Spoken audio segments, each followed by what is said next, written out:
जय श्री राधे कृष्णा। कल हमने वीडियो में सुना था गीता का 7वां अध्याय।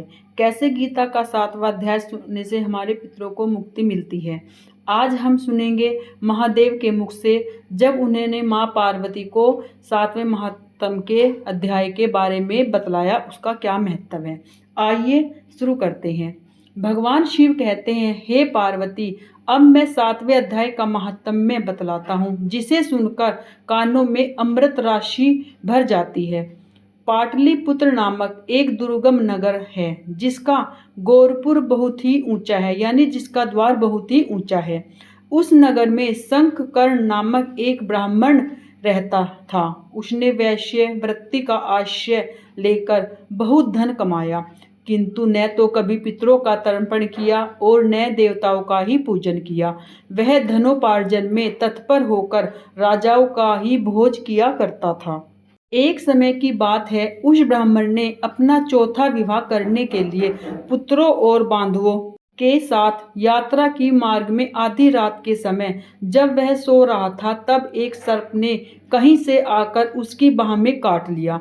उसके काटते ही ऐसी अवस्था हो गई कि मणि मंत्र औषधि आदि से भी उसके शरीर की रक्षा असाध्य जान पड़ी। तत्पश्चात कुछ ही क्षणों में उसके प्राण पखेरु उड़ गए और वह प्रेत बना। फिर बहुत समय के बाद प्रेत सर्प योनि में उत्पन्न हुआ। उसका वित्त धन की वासना में बंधा था। उसने पूर्व वृत्तांत को स्मरण करके सोचा, मैंने घर के बाहर करोड़ों की संख्या में अपना जो धन गाड़ रखा था, उससे इन पुत्रों को वंचित करके स्वयं ही उसकी रक्षा करूंगा। सांप की योनि से पीड़ित होकर पिता ने एक दिन स्वप्न में अपने पुत्रों के समक्ष आकर अपना मनोभाव बताया। तब उसके पुत्रों ने सवेरे उठकर बड़े विषम्य के साथ एक दूसरे से स्वप्न की बातें कही। उनमें से मंझला पुत्र कुदाल हाथ में लेकर घर से निकला और जहां उसके पिता सर्प योनि धारण करके रहते थे, उस स्थान पर गया। यद्यपि उसे धन के स्थान का ठीक ठाक पता नहीं था, तो भी अपने चिन्हों से उसका ठीक निश्चय कर लिया और लोभ बुद्धि से वहां पहुंचकर बाबी को खोदना आरंभ किया।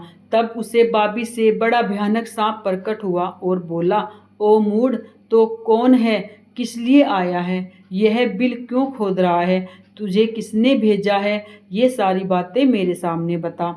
पुत्र कहने लगा, मैं आपका पुत्र हूँ, मेरा नाम शिव है। मैं रात्रि में देखे हुए स्वप्न में विषमित होकर यहाँ का स्वर्ण लेने के लिए कौतूहल से आया हूँ।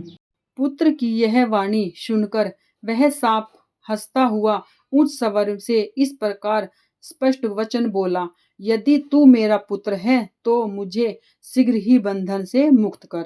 मैं अपने पूर्व जन्म के गाड़े हुए धन के लिए सर्प योनि में उत्पन्न हुआ हूँ। पुत्र कहने लगा, पिताजी, आपकी मुक्ति कैसे होगी, इसका उपाय मुझे बताइए, क्योंकि मैं इस रात में सब लोगों को छोड़कर आपके पास आया हूँ।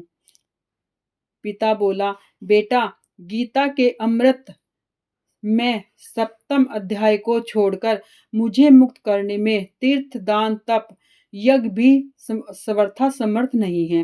केवल गीता का 7वां अध्याय ही प्राणियों को जरा मृत्यु आदि दुखों को दूर करने वाला है। पुत्र, मेरे श्राद्ध के दिन गीता के 7वें अध्याय का पाठ करने वाले ब्राह्मण को श्रद्धा पूर्वक भोजन कराओ। इससे निसंदेह मेरी मुक्ति हो जाएगी। वत्स, आप अपनी शक्ति के अनुसार पूर्ण श्रद्धा के साथ निर्वस्य और वेद विद्या में प्रवीण अन्य ब्राह्मणों को भी भोजन कराना। सर्पयोनि में पड़े पिता के ऐसे वचन सुनकर सभी पुत्रों ने उसकी आज्ञा अनुसार तथा उससे भी अधिक किया।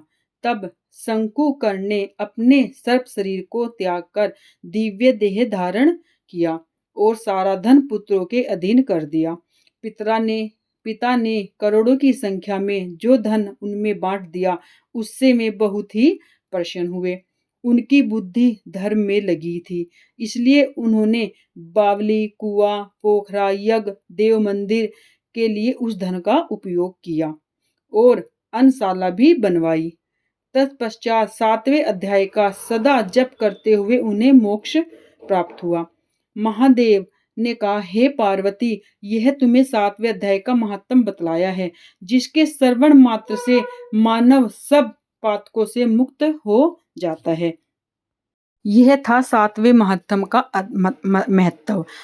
हमने महादेव के मुख से सुना कि कैसे 7वें अध्याय का पाठ करने से हमारे जो पूर्वज हैं, जो प्रेत योनि में चले जाते हैं, वो उन्हें भी मुक्ति मिल जाती है।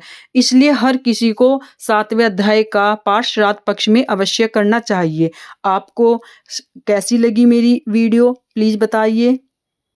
आपको अच्छी लगी तो प्लीज़ औरों के साथ भी शेयर कीजिए, ताकि वह भी इस महत्तम का महत्व जान सकें, और लाइक करें। आपके एक लाइक करने से हमें और अच्छी वीडियो बनाने के लिए प्रेरणा मिलती है। आप प्लीज़ चैनल को सब्सक्राइब करें, ताकि आपको आने वाली हर वीडियो मिल सके। और कमेंट में जय श्री कृष्णा, राधे राधे अवश्य लिखें। राधे राधे।